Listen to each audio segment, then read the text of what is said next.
والی سرکار نے اگر واقعی پھونک لگا کے اس لنگڑے کو سیدھا کر دیا ہے تو آغا خان ہاسپٹل میں کیوں نہیں بیٹھ جاتا بھائی تو؟ عقیدت اس محبت کو کہتے ہیں جو کسی کی بزرگی کی وجہ سے ہو رہی ہو. یہاں لوگوں کی اصلاح بھی ہوتی ہے اور لوگ اس عقیدت میں گمراہ بھی ہوتے ہیں, کیونکہ جب آپ کو کسی سے عقیدت ہو گئی نا تو آپ کے دماغ میں کھوپڑی میں یہ بات آ جاتی ہے کہ اب یہ جو کہے گا صحیح کہے گا.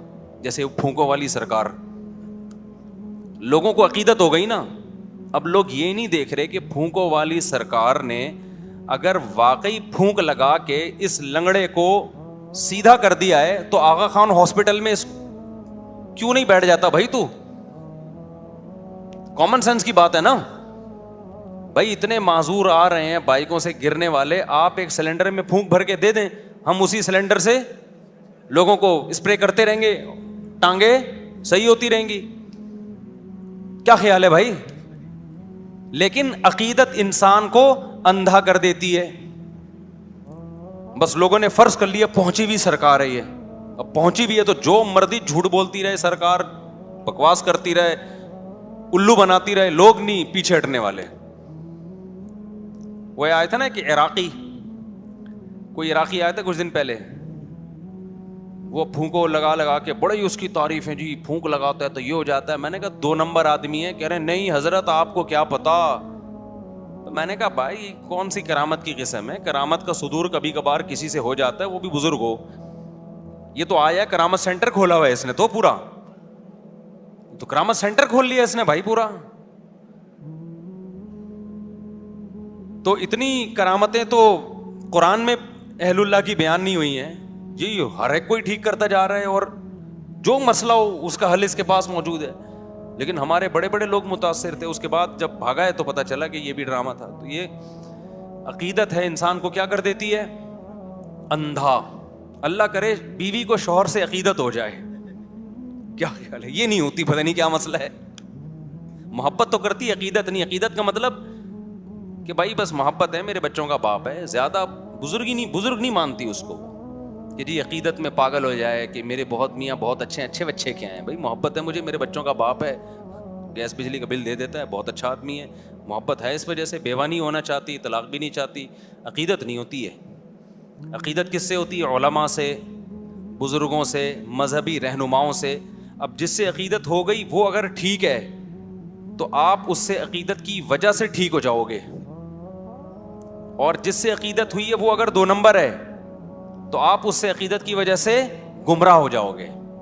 اس لیے عقیدت بہت محبت کر لو جس سے چاہو, اتنا بھی نہیں ہے کہ جس سے چاہو کرو, لیکن اس میں وہ اتنی خطرناک چیز نہیں ہے. عقیدت کرنے سے پہلے نا, کسی کو اچھا سمجھنے سے پہلے, اس کی بزرگی کا عقیدہ دل میں بٹھانے سے پہلے بہت دفعہ سوچو, پرکھو اس کو 20 طریقے سے. اسی وجہ سے ہم یہ کہتے ہیں کہ کسی کو بزرگ مان لینا, یا بزرگ مان لینے میں تو حرج نہیں ہے, بزرگ بنا لینا کہ اس سے اصلاحی تعلق قائم کر لینا کہ آج سے میرے یہ پیر صاحب ہیں. لوگ کہتے ہیں نا مرشد پیر بنایا ہوا ہوتا ہے نا. رشتہ تلاش کرنے میں اتنی تگ و دو نہ کیا کرو, لیکن کسی بزرگ سے بیعت ہونے میں اس سے زیادہ ٹینشن اٹھایا کرو, اس کو پرکھا کرو. سمجھتے ہو کہ نہیں سمجھتے؟ لوگ بیعت ہوتے ہیں نا, فلاں بزرگ کے ہاتھ پہ بیعت ہو گیا, اس سے اصلاح لے رہا ہوں, یہ بہت مبارک عمل ہے, اس کے بڑے فائدے ہوتے ہیں. لیکن یہ جب مبارک عمل ہے جب جس کے ہاتھ پہ بیعت ہو رہے ہو وہ 2 نمبر آدمی نہ ہو, وہ کیا ہو؟ وہ 1 نمبر ہو. اس کے پاس علم بھی کامل ہو اور عمل بھی کامل ہو اور اصلاح کرنا بھی جانتا ہو اور سوسائٹی کا بھی علم ہو. 4 چیزیں ہیں اس زمانے میں کسی کو بزرگ بنانے کے لیے. 4 میں سے ایک شرط بھی مارکیٹ سے شارٹ ہوگی نا, وہ الٹا نقصان ہوگا آپ کو. میں پہلے مثال سے سمجھاتا ہوں, اصل ٹاپک کی طرف آ رہا ہوں, یہ بات بیچ میں آ گئی نا. دیکھو جب آپ کسی سے جسمانی علاج کراتے ہو, بزرگ کیا کہتے ہیں؟ جس سے روحانی علاج کرایا جائے. روحانی کا مطلب وہ جن چڑیل بھوت والا نہیں, وہ تو بزرگ ہوتے ہی نہیں ہے. اس کے لیے شرط ہے کہ بزرگ نہ ہو تو ہوگا وہ.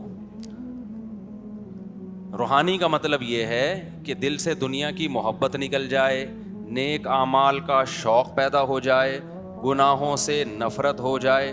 کبھی گناہ اگر خدا نخواستہ ہو جائے تو توبہ کے بغیر سکون نہ ملے, صدقات و خیرات کا جذبہ پیدا ہو جائے, دولت کی محبت نکل جائے, شہرت کی محبت نکل جائے, دنیا کو مسافر خانہ سمجھنا شروع کر دے, جنت کی لالچ پیدا ہو جائے, جہنم کا خوف پیدا ہو جائے, سستی کاہلی جو عمل میں ہو رہی ہے وہ سستی چستی میں تبدیل ہو جائے. اس عمل کو روحانی علاج اور اصلاح کہا جاتا ہے شریعت کی روشنی میں. انسان کی زندگی کے دو پہلو ہیں, ایک جسمانی اور ایک روحانی. جسمانی ڈاکٹر ڈاکٹر کہلاتے ہیں, روحانی ڈاکٹر بزرگ کہلاتے ہیں. سمجھ میں آ رہی بات کہ نہیں آ رہی ہے؟ صحابہ کرام جسمانی علاج حکیم اور طبیب سے کرواتے تھے, روحانی علاج کے لیے اللہ نے کس کو بھیجا؟ محمد صلی اللہ علیہ وسلم کو.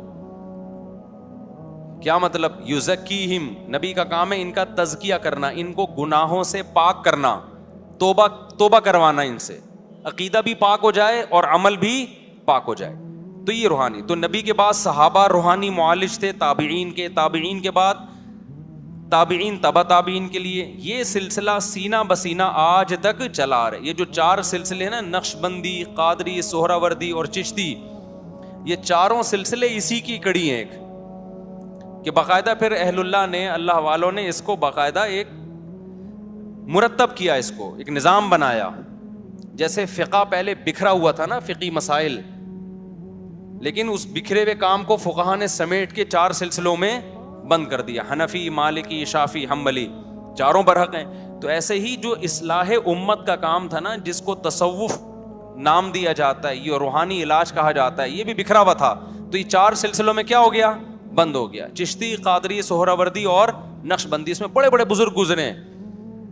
اب جیسے یہ جو 4 سلسلے حنفی, مالکی, شافعی, حنبلی, اس میں بڑے بڑے فقہا گزرے ہیں لیکن بدعتی بھی گزرے ہیں. تو ایسے ہی یہ 4 تصوف کے سلسلے میں بڑے بڑے اللہ والے گزرے, مگر 2 نمبر بھی گزرے ہیں. کیونکہ فوراً لوگ مثال دیتے ہیں وہ فلاں 2 نمبر تھا. بھائی 2 نمبر تو ہر طبقے میں ہوتے ہیں نا, اس کا یہ مطلب تھوڑی ہوتا کہ سلسلہ ہی غلط ہو گیا. تو پوری دنیا میں جہاں بھی آپ جائیں گے نا, جتنے بڑے بڑے اللہ والے گزرے ہیں, میجورٹی انہی 4 سلسلوں میں سے کسی میں سے تعلق نظر آئے گا آپ کو. تو یہ کس کے لیے؟ روحانی علاج. اب روحانی علاج کا مطلب سمجھ گئے؟ کیونکہ یہ عامل لوگ پھر کیش کراتے ہیں, دیکھو مفتی صاحب بھی روحانی علاج کے قائل ہیں, لہذا آئیے چڑیل ہم سے بھگوائیے. وہ روحانی علاج نہیں,